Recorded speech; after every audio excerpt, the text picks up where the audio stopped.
Bahar gelse gül açılır bağlarda, gül özgana şeyda bilbil fadiler.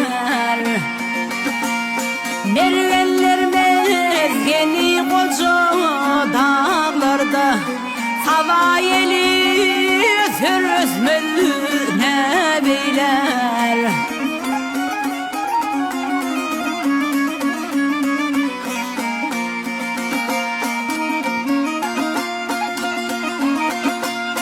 Bahar gelse kutsur belendi pezi, kükreşer bar kurur güllerin izi. Asmana yağlanır kuşların sesi, bağsı tutar çalar hoşa vadiler.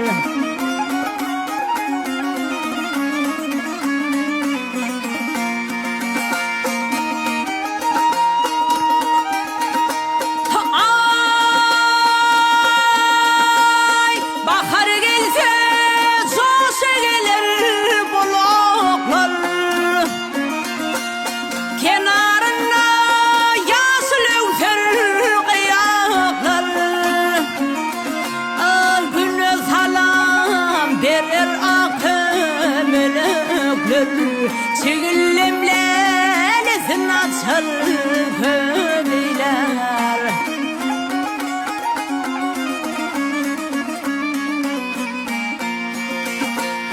Bahar gelse sayrar şahirin dili, aşık mahzugunu bahşeder gülü.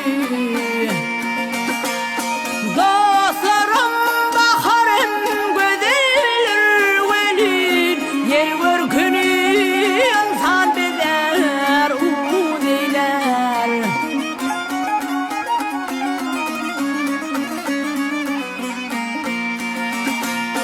Yer görkünü insan bizer